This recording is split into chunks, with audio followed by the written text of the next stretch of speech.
नमस्कार दोस्तों, मैं अंकुर उपाध्याय स्वागत करता हूं आप सभी का आपके अपने YouTube channel share market analysis में। पेनी स्टॉक बहुत ही फैंसी नाम है, ये बहुत ही फैंसी चीज लगती है स्टॉक मार्केट में ये। और जो व्यक्ति बाजार में नया आता है वो पेनी स्टॉक खोजने में लग जाता है। सबसे पहला काम यही होता है उसका, क्योंकि उसे ऐसा लगता है कि मेरे को मिलेगा कोई ऐसा शेयर जो 2-5 रुपए पे होगा और मैं खरीदूंगा उसे and then I will make big money. और this is the biggest myth कहूंगा मैं, ऐसे तो मिथ ही कहूं, सबसे बड़ा मिथ है ये। अब सवाल ये उठता है, काफी सारे इन्वेस्टर्स को ये पेनी स्टॉक की एक्चुअल परिभाषा क्या है वो पता ही नहीं है। मैं शॉर्ट में समझाना चाहूंगा। मैंने एक वीडियो बनाई आज रेलवे स्टॉक्स पे, जो लगभग 3:30 अपलोड करी मैंने।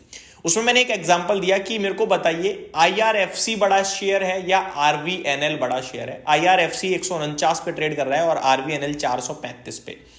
वैसे तो मैंने कमेंट रीड नहीं करे हैं, बट मैंने एक कमेंट जरूर पढ़ा जिसमें लिखा था भाई IRFC बड़ा नहीं है। आई थिंक अगर आपको यही लगता है तो बहुत बड़ी प्रॉब्लम है। IRFC एक्चुअली में बड़ा है। एक कमेंट और मुझे स्क्रीन पे दिखा था जिसमें वो कह रहे थे कि जो पेनी स्टॉक है उसे कभी मार्केट कैप से नहीं, हमेशा स्टॉक प्राइस से जज करना चाहिए। बिकॉज जब स्टॉक का प्राइस ऊपर होता है तो मार्केट कैप ऑटोमेटिकली ऊपर हो जाता है। मैं आपको बताना चाहूंगा, IRFC का प्राइस जो है, शेयर का प्राइस, वो 150 है। RVNL का मार्केट शेयर प्राइस 435 है। आपको लगा RVNL बड़ा है, बट एक्चुअली में RVNL बड़ा नहीं है, IRFC बड़ा है। क्योंकि IRFC का मार्केट कैप 2 लाख करोड़ का है और RVNL का मार्केट कैप 90,000 करोड़ का है।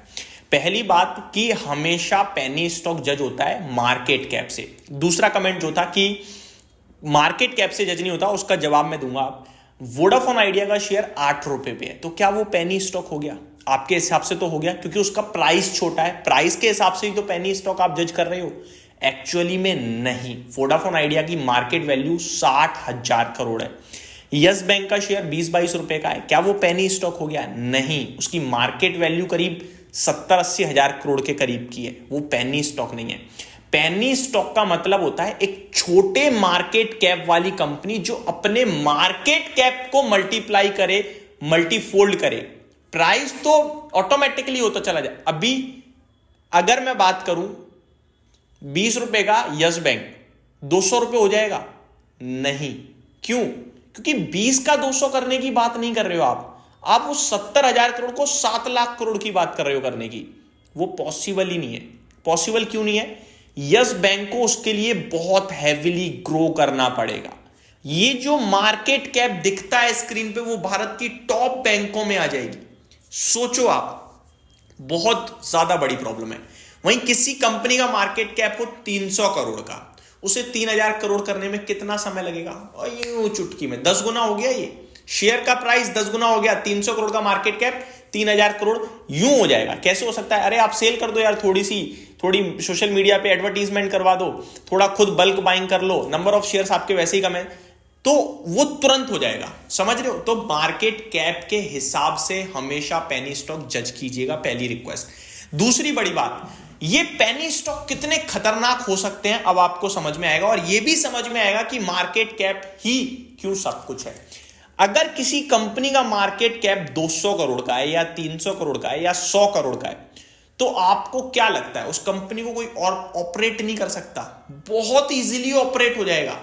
लेट्स अज्यूम किसी कंपनी का मार्केट कैप 100 करोड़ का है और शेयर 100 करोड़ में से 20% प्रमोटर्स के पास है, यानी कि 20 करोड़ तो प्रमोटर खुद ही लेके बैठे हैं।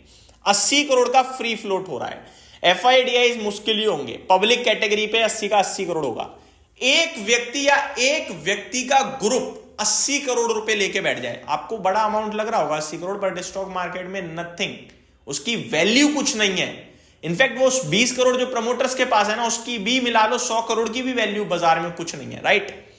तो 80 करोड़ रुपए अगर किसी ग्रुप के 10 बंदे लेके बैठ गए, 8-8 करोड़ रुपए, और फिर वो खुद ही खरीदारी करके स्टॉक के प्राइस को मैन्युपुलेट कर रहे हैं, that is called actual manipulation in penny stock. वो चला रहे हैं, फिर वो अपना ही माल डंप करने लगेंगे। उन्होंने अगर उस 80 करोड़ में से 40 करोड़ खुद खरीद लिया, 40 करोड़ बाजार में रह गया, तो जितनी थोड़ी बहुत सेलिंग आया करेगी, खुद ले रहे हैं सर्किट मरवा दिया, खुद ले रहे हैं सर्किट मरवा दिया।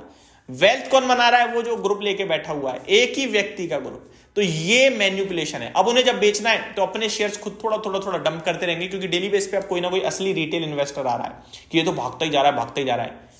हो गया खेल खत्म। ये पेनी स्टॉक है, क्योंकि इसे कोई मैन्युपुलेट कर सकता है। अब आता हूं दूसरे एग्जांपल पे। क्या 90,000 करोड़, 70,000 करोड़, 60,000 करोड़ की कंपनी को मैन्युपुलेट कर सकते हो आप? यहां करने में हवा निकल जाएगी। और फिर आती है 1 लाख करोड़ से बड़ी कंपनी, उसको कैसे मैन्युपुलेट करोगे आप? करके तो देखो, पहले ही नजर में आ जाओ। वहां 2, 5, 100, 200 करोड़ की तो वैल्यू नहीं है कुछ। कर दो सौदा, एक झटके में बिक जाएगा, एक झटके में खरीद लो, कोई वैल्यू नहीं है, लिक्विडिटी भरपूर है।